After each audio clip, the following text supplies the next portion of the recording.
So starting with this video, we are now getting into the meat or the main substance of the cooperative economy towards stakeholder-led democracy, my dissertation.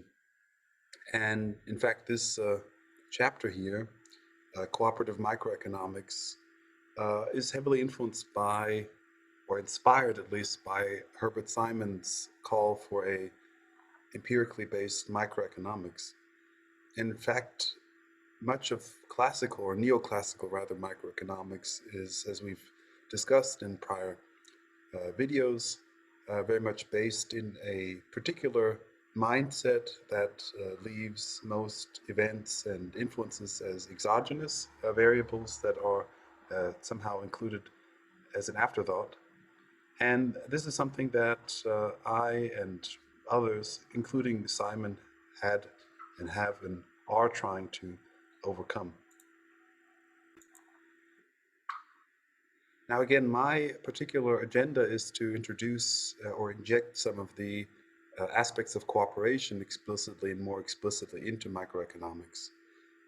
So without further ado, I'll maybe just get into the discussion, which I hope is a rewarding one, and it's rewarding for listeners and viewers as it was for me to write and research. So firstly, the issue of looking at organizations as anticipatory systems, and firms in particular here. So there are many ways, obviously, to view economic organizations such as firms.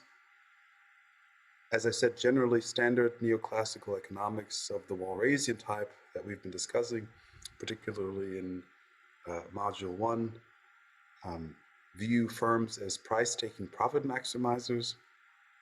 Obviously, as we've been discussing, this model is not sufficient considering the parameters of interest in the 21st century world. And just to remind viewers, listeners, that the question of contemporary relevance and questions of contemporary relevance go far beyond the model of price-taking Walrasian firms. Thus, it would appear that the Walrasian image of a firm as a single-minded profit-maximizing machine, which can be represented by Milton Friedman's credo that firms fulfill their social function by maximizing shareholder interests and income, is anachronistic with the social aims of contemporary economics and with greater social aims, with crises such as climate change and inequality facing the world and facing many countries in particular. Thus, I and others advocate for the view of a firm as an anticipatory system. This change has a number of consequences. In the first place, it allows for firms to be viewed dynamically instead of just as static recipients of orders and prices from suppliers. Secondly, this allows us to adapt the model to a wide range of firms, moving away from the Samuelsonian vice again of adapting questions to suit methods of analysis. And again, it also facilitates a dialogue with disciplines such as ecology via the route of such environmental theories as resource dependency by Pfeffer and Salonik. All of this means, as Lucio Bighiero has commented, that the recognition of complexity, interaction, and interdependence vanishes or diminishes approaches based on optimization algorithms and crowds out mainstreams in economics and operation research. One of the interesting results of viewing the firm as an anticipatory system is that one becomes quickly aware of the benefit of information flow, and I've discussed this topic in prior videos. However, as Popper felt that an open society requires the free flow of information, a resilient and adaptive firm and an ecology of firm requires reciprocal flow of information. So firstly, just looking at the role of organizations requires us to define what they are. Now, the first statement I would make or axiom is that organizations are in fact emergent, and they are emergent more specifically from groups. Groups, of course, are themselves emergent phenomena and as such exhibit certain emergent behavior. For instance, it wouldn't make sense simply to interpret a firm as a collection of individuals, since most firms are organized in teams uh, or departments, or however you want to define it. Or in a similar way as biology moves up in stages depending on the questions one is asking, from the molecular to the cells, tissue, organ structure, and organism levels, before entering complex levels of systems biology and ecology. And as we've introduced concepts like multi-level selection, organizational behavior must reflect such emergent processes. That's why tools like complex systems analysis, linear algebra, and cybernetics become relevant when interpreting organizational behavior, and one cannot merely scale up concepts from individual psychology. It's also important to distinguish groups from networks, uh, as does not always occur in economics, even in network economics, which a significant part of which is based on a misinterpretation of what networks are, as some have argued. Thus, as I've said, it is of first importance to establish definitions of groups as well as of networks. And in the previous two videos, we've discussed the issue of democratic collective choice. Collective choice obviously frequently is organized in hierarchies. However, the question is raised of what these consist of, hierarchies, I mean. If the example of sociocracy and voting serve as an example, we see that choice in hierarchies often arise between groups, which are closely aligned units of individuals or of other groups. So this is how I would define a group. You have members of or sympathizers with a political party, you have economic classes, castes, or other defined collectivities with shared values and experiences. And such groups are organized in a particular hierarchical relationship or relationships, with certain members of certain groups reporting to certain members of other groups. The relationships that emerge from these interactions we can in turn call a network. Organizations may in turn consist of one or several networks and may themselves be nodes within further networks. Before discussing how these networks may be organized qualitatively, I would first like to introduce what Dow refers to as the replication principle. Now, just to remind viewers and listeners, these three principles, the asymmetry principle, the replication principle, and the imperfection principle, as I suggest in the very first video, in the very first module, are the identifying trademarks of what I would refer to as cooperative economics. So it is these distinguishing features that characterize cooperative economics and set it apart from the neoclassical model. Of course, there are other distinctions, and in fact, I have argued that in the past videos that one should abandon the neoclassical model in favor of a Copernican turn, but these nevertheless form the bedrock of the claims against or opposition to the neoclassical model. So Dow elegantly shows that one cannot explain or account for empirical differences in the relative proliferation of qualitatively different firm types using the specifications of the neoclassical Walrasian firm. This means if we assume a convex production function employing two factors of production, labor and capital, and one assumes both production factors to be rentable on a market, then each factor should be able to hire managers to lead the organization. Towards this end, Dow's replication principle merely asserts that essentializing non-intrinsic characteristics of firms when attempting to account for empirical divergences in different firm types' market saturation and longevity provides insufficient explanation for such divergences. For example, that's a mouthful. What does that mean? Dow says it would not be satisfactory to explain hypothetical productivity advantages of capital managed firms or investor owned firms by asserting that they have managerial hierarchies and, say, cooperatives do not. There is nothing, he argues, about the principle of managerial hierarchies, ultimate control by labor suppliers, that rules out the use of managerial hierarchy. So basically, cooperatives or other democratic firms can actually have managers and delegate responsibility. So this is not the distinction that explains for the relative dearth or lack of cooperatives in the world. Dow says that one instead would have to show that control by labor suppliers makes managerial hierarchy more costly or less effective than it would be in an otherwise identical um, investor-owned firm. Thus, it is incorrect to infer from the fact that in most economies cooperatives have not managed to proliferate that this is necessarily or merely the result of some intrinsic weakness in the cooperative form. The long-standing history of plywood cooperatives in the Pacific Northwest and their continued resilience against the investor-owned counterparts, the success and proliferation of Mondragon in Spain, a collective of some 26 billion euros in capitalization, and the continued growth and success of Lega Coop and the combined cooperative sector in Italy, which has moved from about 2.5% to 8% of GDP between the 1990s and the present day, although some attribute it a bit higher, around 10%, put lie to this claim. So obviously, cooperatives can succeed, as the research by Virginia Perrotin and Fakfak has shown. The replication principle anchors this rejection in an analytical frame. If a cooperative can do it, then it will do it given the opportunity.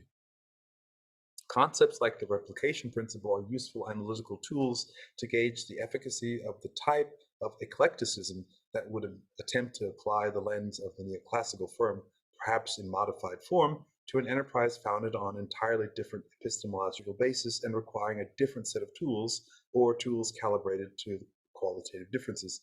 This means we need new tools to describe these firms. Time, risk, and uncertainty also face organizations that suggested we discuss these. And obviously, these issues of time, risk, and uncertainty face individuals as well as organizations. So the availability of time and energy, says Paul Cockshott in a 2020 book, How the World Works, are the fundamental constraints that any economy has to obey. So we need time and we need energy to produce anything. So in part, this puts lie to the neoclassical production function with its production factors of labor and capital. We also need energy and we also need time. And the quote, of course, also suggests that these resources that impose the most immediate constraints on any organization are time and energy. So these constraints manifest themselves not only in the form of what economists call opportunity costs, but also in the form of what Jeffrey Pfeffer and Salonsic call resource constraints. The idea that if you wanted to understand organizational choices and actions, one place to begin this inquiry is to focus less on internal dynamics and values and beliefs of leaders, and more on the situations in which organizations are located and the pressures and constraints that emanated from these situations. Indeed, and against these constraints, time constraints, such as time constraints, organizations in the non-ergodic sense face such constraints. The past decisions have certain binding as well as shaping characteristics. It means if we do something in the present, this affects our possibilities in the future. This goes beyond opportunity costs, as it doesn't refer merely to the use of constrained or scarce resources at the present that can be used for one or the other, but it also strictly involves the influence of time and later time periods' inability to undo the decisions of the present. So these decisions bind organizations in that they create some costs, not only in materials, but also associations with other organizations. And they shape the expectations of their members and also of the external organizations with whom they associate. In this regard, a recent paper by Ole Peters and Alex Adamu, which I have referred to in past videos, argues that cooperation has advantages in terms of reducing risk and uncertainty that go even beyond deontological or ethical principles.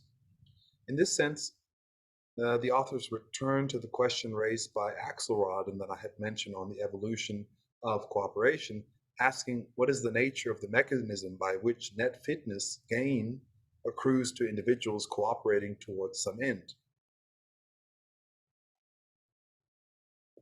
Their main finding is that whereas long-term growth rates are volatile, prone to certain risks such as weather or crop failure, say if we're talking about farming, Multiplicative and noisy, a benefit can be postulated to exist where individuals who pool resources reduce the aforementioned volatility, thus securing a higher overall long-term growth rate. The impact of risk reduction on long-term growth suggests that risk management has a rarely recognized significance, as they argue. Fluctuation reduction or good risk management does not merely reduce the likelihood of disaster or the size of up and down swings, it also improves the long-term performance of the structure whose risks are being managed. While the effect of reducing fluctuations depends on the specific setup, it is tantalizing to see that the simple and universal setting of multiplicative growth favors structures in the form of large cooperative units. To return to the above discussion of coordinated equilibria, they can clearly serve as tools to increase both collective and individual welfare. They do this by implementing an external mechanism like a social norm or principle that choreographs the transaction to achieve outcomes that mere strategic interaction of the kind bacteria are capable of cannot achieve.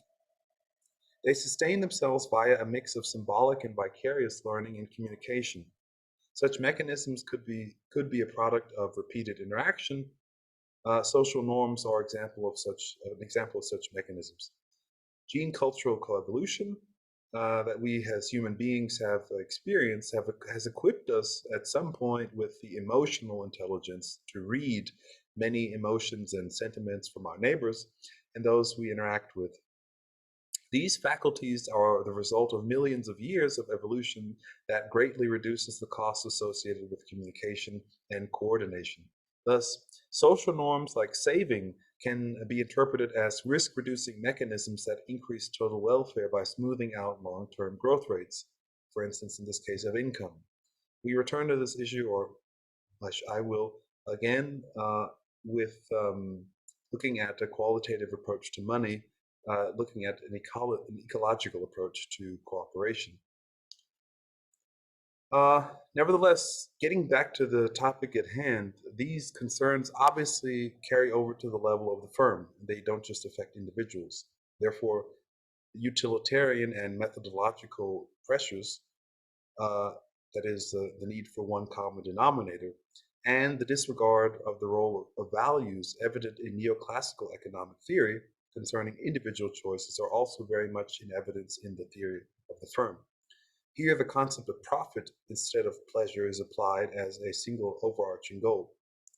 Neoclassical writings often read, as Imitazioni argues, as if the firm is nothing but an oversized individual who seeks to maximize the utility of his or her investments, as if the firm embodies the entrepreneur or the owner. However, as we've seen from the outset of these discussions, firms should be interpreted more as anticipatory systems, and thus I do agree with Etzioni when he argues that large amounts of research have shown that firms do not pursue one overarching goal, but that they have mixed goals. They do not maximize any one utility and are internally divided rather than acting in unison. Among the goals that compel executives are those prescribed as morally appropriate by their peers, communities, and society as a whole. These are rarely limited to maximizing profit, argues Etzioni. Thus, time, risk, and uncertainty in the form of non-ergodicity or irreversibility motivate organizations to act co-determinatively in accordance with multiple logics, rationalities, and heuristics. As they face varying levels of uncertainty and risk, they are confronted with tests that often require rapid shifting of logics from one goal to another, and sometimes to multiple competing goals. One is, in fact, in this circumstance, reminded of Nietzsche's discussion of semantics, in which he argued that a word is like a pocket. It can hold now one thing, now another, and on occasion many things at once. And just to formulate a thought in this regard a bit more extensively, the COVID-19 pandemic, I think, has been quite a test for many firms' governance approaches and has offered insights into organizational readiness. For example, a study by World Commerce and Contracting found that 81% of respondents acknowledged the weakness in their contractual management system in the wake of the pandemic. Another important aspect in looking at firms as anticipatory systems is moving from static to dynamic models. Thus, in addition to a question of resource constraints, anticipation, and multiple logics, the notion of competition must also resurface in some form, even within the domain of cooperative microeconomics. I've already introduced the concept of the agonic, which I have argued in one of the prior videos, provides a solid foundation for reintroducing competition within the context of cooperation, or alternatively, of framing competition within an overarching context of cooperation. At this point, it should suffice to say that when we move from static to dynamic models of what firms are, and we are in a better position to analyze and predict behaviors and outcomes of a wide range of functions, as well as firm types. In essence, in a world of pluralistic interchange and interdependence, where the most pressing issues are not necessarily an increase in the wealth of nations, but for instance, achievement of ecological and social sustainability, dynamic models are called for. Now, I'd like to get back to the question that I have addressed at the very beginning of this video, which is in fact the issue of hierarchy and the types of hierarchy. And in fact, getting into the discussion that Oliver Williamson has made on the juxtaposition or opposition of hierarchy to markets. So in Williamson's parlance, markets are merely an oppositional unit that stands opposed to hierarchy, and hierarchy appears, as he says, quoting Robbins, like chunks of curd floating in buttermilk, chunks of power floating in a sea of milk. Nevertheless, I do not agree with this supposition, as many pluralistic economists have called it into question, and therefore I suggest looking at the varieties of hierarchy in existence. As Dow has contended in one of his articles addressed at Oliver Williamson's legacy, written immediately after the latter's death last year in 2021, there is evidence that a change in governing structures causes changes in transaction costs. So, in other words, this is a very elegant way of saying that not all hierarchies are the same. This evidence underlines the need to move beyond the markets versus hierarchy questions, which new institutional economics and Williamson himself have focused upon in the last century. Instead, a focus on the varieties of hierarchy are needed. As following the logic of the replication principle, and by casting a glance at many a cooperative around the world supports, a variety of firms, whether cooperatives or investor-owned or multi-stakeholder, or of the social or charity type, can be governed by an equal variety of hierarchies. So I'd like to, at present, separate these many types into two main classes according to the democratic values I have established in the last videos, particularly accountability, but also inclusion and equity. Thus, the main distinction is what I call between elective or coercive, or translative or concessional hierarchies. The question to ask now, of course, is what accountable power looks like. With respect to answering the question of the types of hierarchy that exist, we did see the interdependent nature of such a discussion. And now, to return to this discussion, we have to return to the distinction between concessio and translatio, and the inability to delegate responsible labor to third parties, a point that has been made in numerous videos, and that I don't belabor at the present. Indeed, with respect to slavery, this realization has been made centuries prior, as David Ellerman says bitingly of the standard approach to dealing with the similarities between the traditional labor contract and the institution of slavery. The idea that many intellectuals have is that while injustices may have existed with respect to illegitimate labor relations in the past. The present is just, and we have arrived at the end of history. Yesterday, there indeed were inherent human rights violations by institutions based on coercion, but today we happily live in a liberal society where all the institutions are founded on consent. Yes, even today there are probably cases where workers are overworked, underpaid, and even treated coercively by their employers, and these abuses really need to be regulated and corrected. But such acknowledged abuses do not amount to any inherent rights violation in the voluntary contract for giving people jobs, so there is no call to abolish the employment contract. Indeed, the classical dichotomy of coercion versus consent does not help in defining the distinction between coercive and elective hierarchy. To remind the listeners and viewers, the problem with this distinction is that, as Ellerman says, democratic theory has to go beyond the simplistic idea of democracy as government with the consent of the governed, and differentiate those voluntary pacts of subjection, translations, from democratic constitutions. The difference lies in the theory of inalienability. Instead,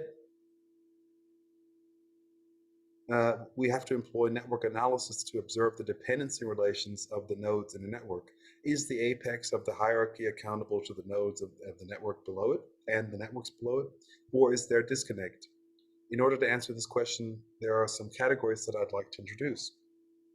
So as I've suggested, translative versus inalienable hierarchies is the distinction. The inalienable hierarchy, which in general one can call an accountable hierarchy, has an O value greater than delta and a rate of inclusion greater than or equal to sigma, and a accountability, excuse me,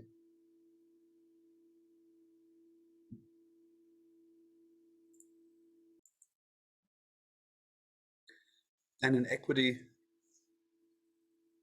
ratio greater than or equal to sigma.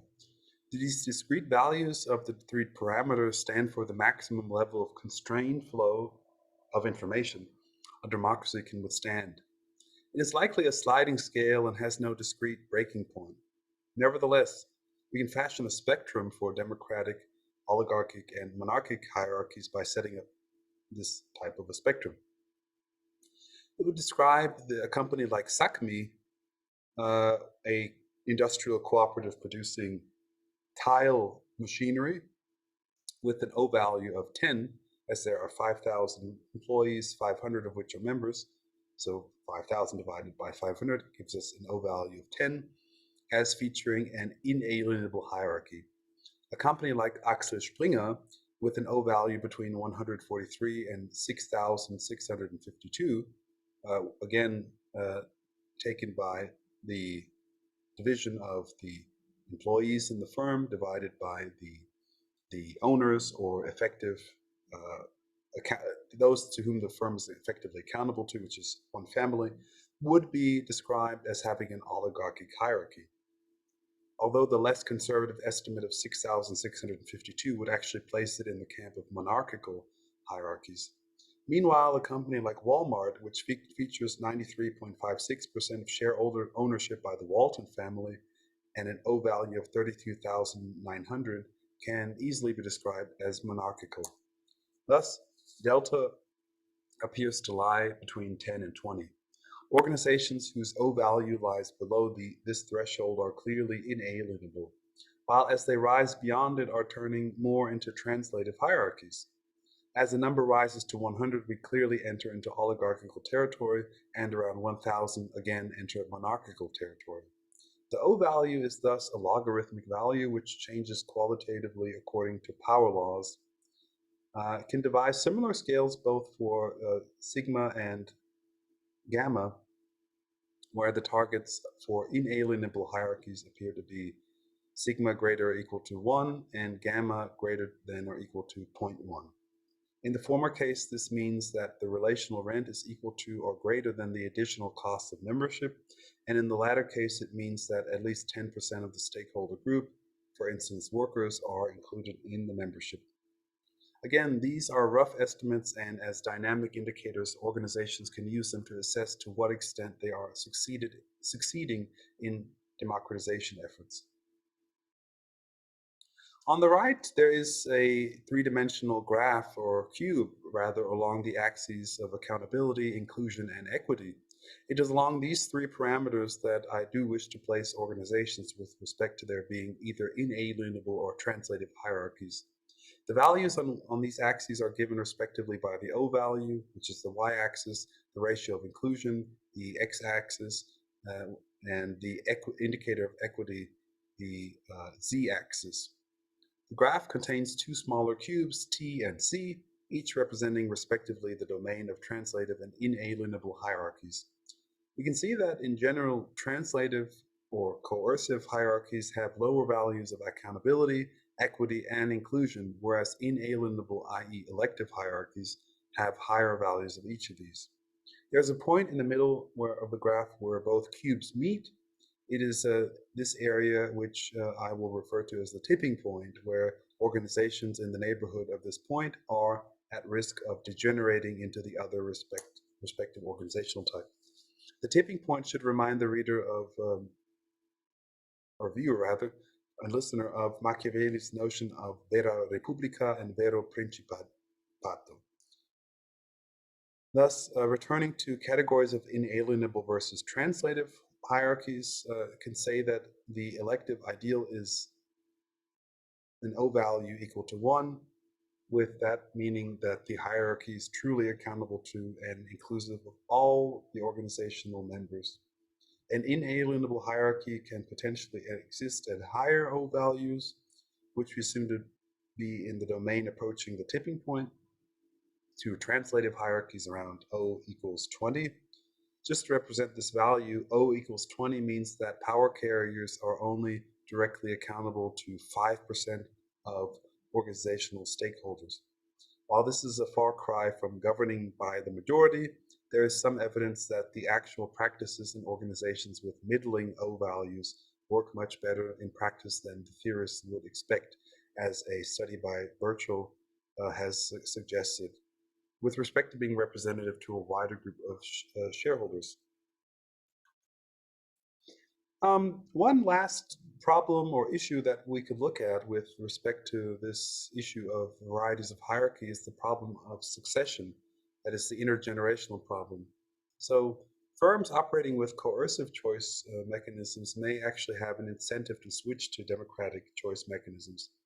This because they may be interested in the long run succession plan and have a vision of transferring the enterprise to stakeholders with the most direct contact to the enterprise, that is, the workers or other local stakeholders. The market for labor cannot guarantee high quality management, and so grooming is typical.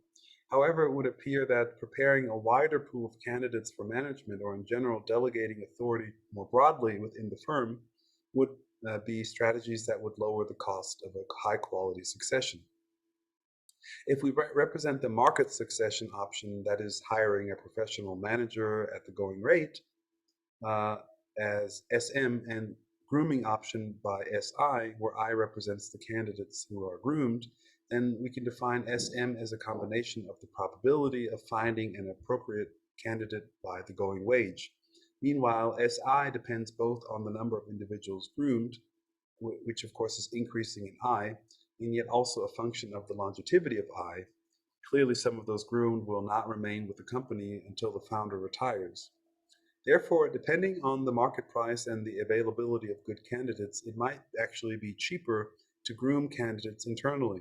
Particularly in companies with a high turnover, it might be better to increase the pool of candidates to groom, such that large dynamic organizations display some pathways to moving away from coercive to democratic choice mechanisms. Firms operating via democratic choice mechanisms have a problem of transferring also their democratic culture that has functioning democratic choice mechanisms require to subsequent generations. While the founding generation may have experienced the events, crises, and tumult of the firm's founding, and thus have a direct connection with the related mythos or culture, Inducting subsequent generations into this mythos has presented a significant challenge in a variety of democratic firms like cooperatives. There's a study by Astrid Hafner on the case of Mondragon, which has shown a significant decline in affiliation with the cooperatives. There's lots more to be said there, but again, this is just a brief overview. For more detailed accounts of all of these and for explanation of the formulas and relationships that I have just outlined, please see my Cooperative Economy towards a Stakeholder-Led Democracy. Next, I would like to go into the social context of agency. A social context is, of course, determined by rules. These, in turn, are reflections of underlying relationships and, of course, power relations, as Albert Hirschman and others have pointed out.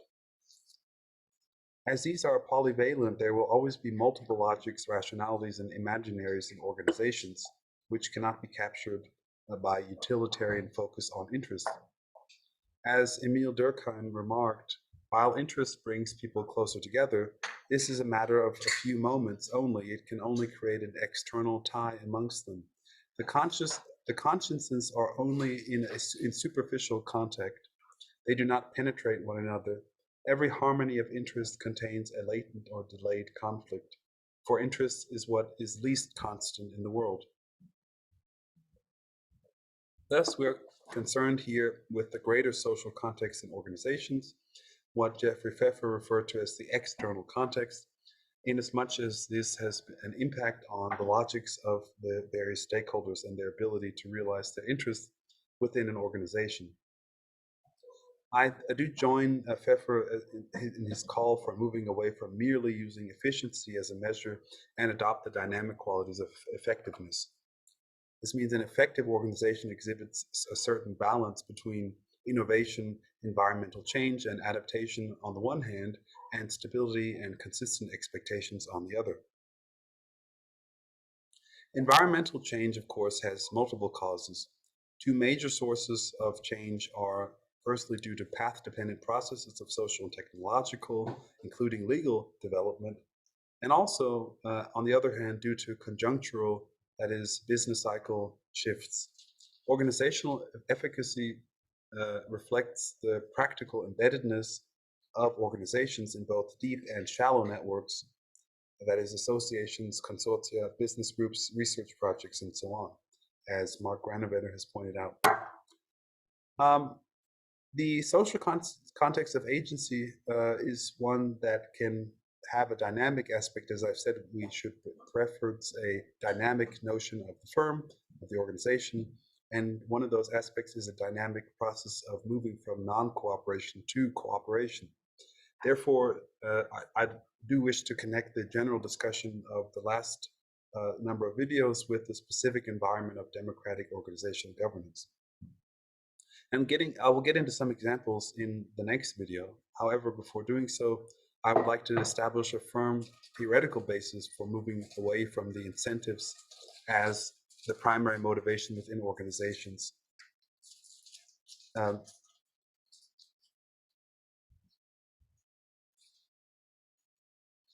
The theories discussed and developed in the last videos have stressed the non-separability of pecuniary and non-pecuniary motivation and pointed to a model of co-determination where the imposition of constraints can achieve mutually beneficial outcomes. As we saw, as long as these constraints respect the necessary and sufficient conditions for democracy, which we collapsed into inclusion, equity, and accountability, the IEA conditions, with respect to various measures, such constraints can receive widespread legitimacy from stakeholders. Returning to the ideas introduced in the prior chapters, I do ask here in general, how can we begin describing, discussing, or introducing causal mechanisms capable of achieving, with a high propensity, certain behaviors and environments within an organization? In particular, we're interested in causal models, not only emphasizing incentives. These should combine constraints as well as respecting the three key parameters introduced above, that is the I, E, and A parameters. Agreeing with Robert Aumann, it appears also to make sense to introduce the environment as an agent into the model. Although we're not convinced the assumption of common knowledge is necessary, the notion of common priors can indeed capture a shared mental model. Moreover, where norm-based and act-based rationality meet in the traditional scheme of things is the prisoner's dilemma. One of the main distinctions between real situations resembling a prisoner's dilemma and the theoretical model is repeated interaction and communication. This facilitates reputation. In economics jargon, the probability distribution of outcomes in a situation resembling a prisoner's dilemma resembles a Nash equilibrium result, creating strong incentives to deviate from the socially optimal outcome, represented by a steep hyperbolic probability distribution and the steep slope visualizing the strong incentive to deviate from socially optimal outcomes. Meanwhile, in coordinated equilibrium, certain reputational effects or an honor codex choreograph stakeholder activity. The deviant outcome is still possible, but for many guided by an honor codex or other expression of norms, deviance is unimaginable. Thus, the figure in this case would be much more gentle sloping, reflecting the relative stability of the socially optimal behavior. Thus, the probabilities of scenarios where deviations occur are severely reduced by persons guided by such an equilibrium. The question obviously arises as to which mechanism is responsible for the regular deviation from which a model of self-interest predicts. Clearly, some combination of reputational effect and endogenous or intrinsic motivation is playing a role in producing such outcomes. I do remind the reader that the relational perspective renders relational transactions the basic unit of analysis. These depend on complementarity of individual or formal as well as informal organizational parameters. I discussed many of these in the preceding videos, including trust, transparency, communication, legitimacy, and merit. To what extent these elements are relationalized in a particular setting depends on both the history of the relationship in existence in that setting and the goals of the organization in question. The point of the relational perspective is not to give formulas for organizations to implement dogmatically, but to emphasize the importance of the relationship between elements, including relationships such as viewing governance as relation of relations. Thereby, it attempts to develop a mature perspective on both economics and organizational theory. Thus, constructing models reflecting this entanglement of nature of preferences, pecuniary, social, and otherwise, appears to fit within the agenda of devising parsimonious perspectives that are nevertheless realistic and cohesive. Otherwise, social scientists run the risk of creating ever more complex exceptions to their models, which undermine the generality of these models. Just as Keynes developed a general theory of employment, interest, and money, a general theory of cooperation must incorporate non-pecuniary, rules-based action. Next, moving from the notion of contracts as a locus to association, or one could say from discrete to relational contracts. There is a growing recognition of the limitation of contracts in aligning stakeholder behavior. Thus, much of the post-Walrasian tradition that I've outlined in Module 1 focuses on so-called endogenous claim enforcement. Much of this writing concerns the fact that contract enforcement includes costs. A prominent example within this tradition is the notion of contested exchange, introduced by Bowles and Gintis. Thus, there are costs of monitoring, and these actually reduce general welfare. Speaking generally, a relationship is established contractually, precludes forms of rationality and structures, both action and knowledge, besides instrumental ones, from flourishing. This does not mean that such relationships cannot arise, nevertheless, but the formal contractual exchange relation is generally a substitute and not a complement of relational approaches. Such relationships furthermore constrain the deepening and broadening of the relationship beyond what the contract stipulates. This can serve to handicap the organization's resilience and adaptability in strongly volatile situations such as economic crisis. It can also serve to hamper organizations in achieving innovations. This risk was clearly recognized by Joseph Schumpeter in his notion of capitalism's tendency towards bureaucratization and stagnation in his Capitalism, Socialism, and Democracy. An example of this can be seen in both the offer and willingness to take up on-the-job training or education. Both employers and employees in traditional contractual labor relations are disincentivized from offering or taking up additional training for much the same reason. Employers, because of the risk of free riding on the part of workers, they may take up training and quit. Employees, on the other hand, are disincentivized because of moral hazard. They may be fired or decide to quit their job. All forms of incentives do not eliminate this risk, they only displace it.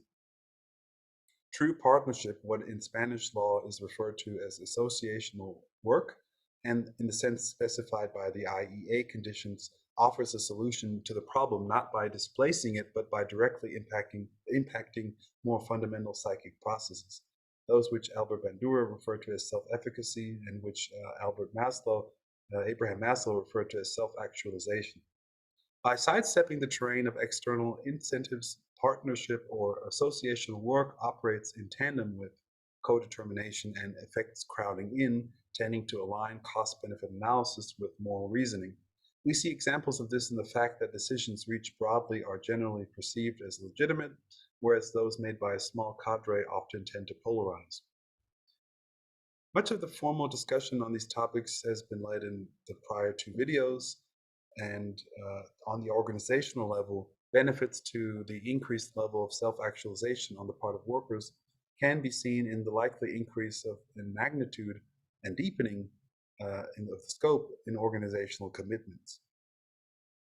This can be indicated by the degree of informality possible within the organization. As an example, the president of Metal Co-op, a small industrial worker cooperative in Tuscany, recalled operating machines even during the company's insolvents to ensure we maintained a client pool and completed orders even with very large delays. This kind of behavior can be explained with the inclusion of what Isabel Ferreras refers to expressive rationality, that is stimulated by association and can be considered a manifestation of a correlated equilibrium. The effects of associational agency are not limited to informality. As alluded to above in the prior discussion, and as argued by Schumpeter, firms employing translative hierarchies tend in Weberian fashion to bureaucratization and thereby become less dynamic over time. One of these effects, or rather the effects of associational agency, is to foster intra-organizational dynamism. This is partly achieved in the increased valorization which labor has in such organizations, and at the same time as a result of the heightened role of informality alluded to in the immediately preceding discussion. The first effect can be identified by referring to the fact that cooperatives frequently refrain from firings or laying off during downturns, and in the case of insolvency, preferring instead to redistribute losses broadly, and in the case of companies like Mondragon, reallocating workers to firms within the network. This obviously prevents useful skills from being wasted via business cycles and thereby contributes to organizational dynamism.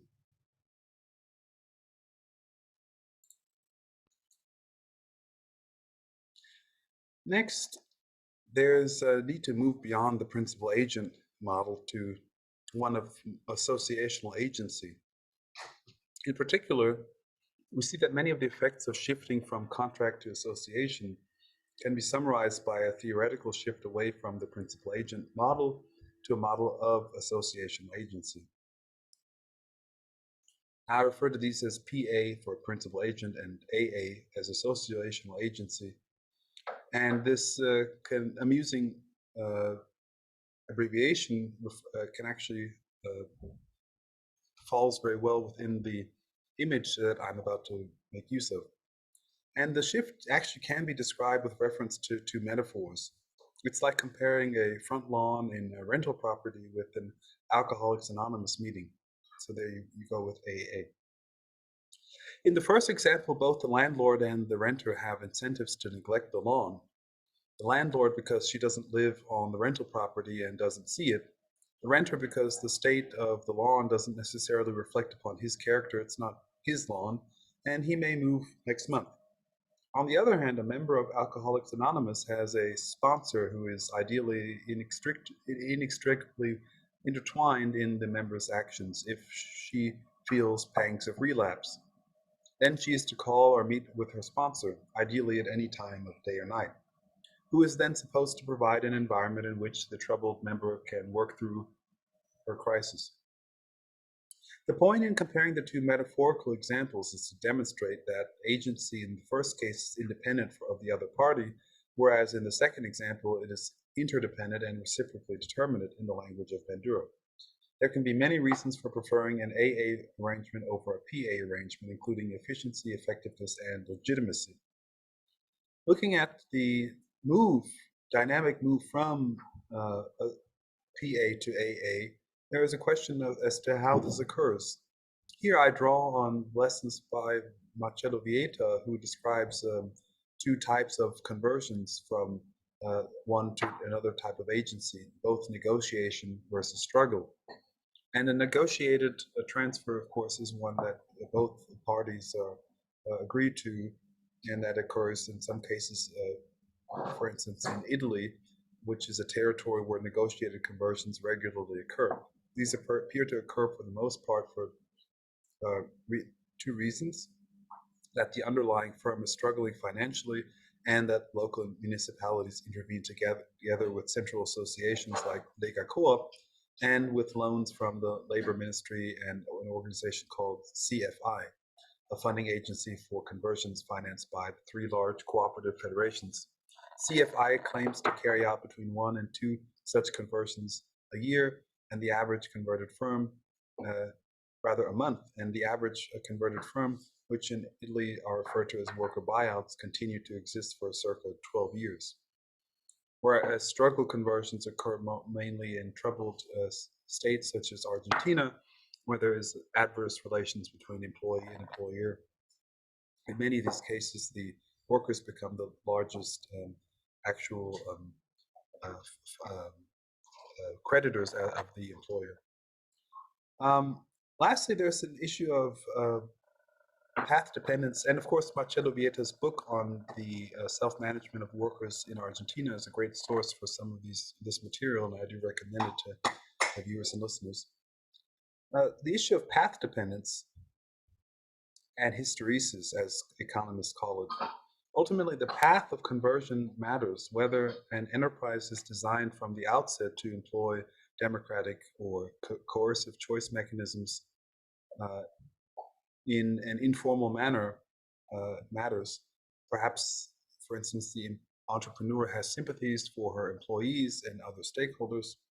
For instance, I spoke with a business owner at a conference in 2021 on alternative business practices. The business owner described their enterprise in the following way: "We didn't put any thought into the legal form in which we founded the firm.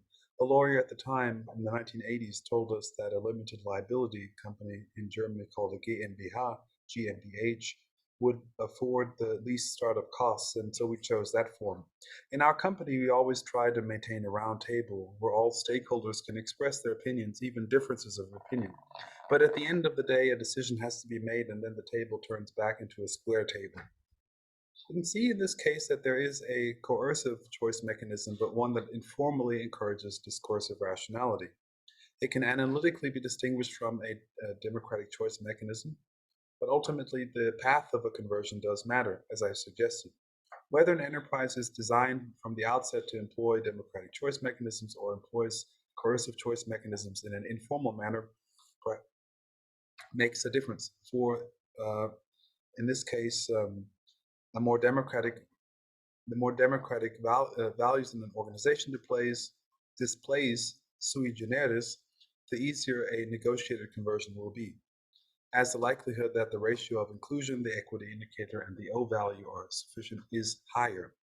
A firm that bases the prerogative of cooperation strictly on non-cooperation and contractual relations facilitated by a coercive choice mechanism is in the worst position for such a conversion to occur, and at greatest risk for a struggle conversion in the case that a crisis ensues. Thus, it may in the end be in the best interest of long-term interests of a far broader swath of organizations, and do so today, to adopt a democratic choice mechanism or similar structures, such as that of the enterprise that I mentioned above with the round table, that disappears at the end of the day, as well as elective hierarchies, which may render the organization more flexible and crisis resilient in the future. So I continue to the discussion of the examples of democratic choice mechanisms in the next video.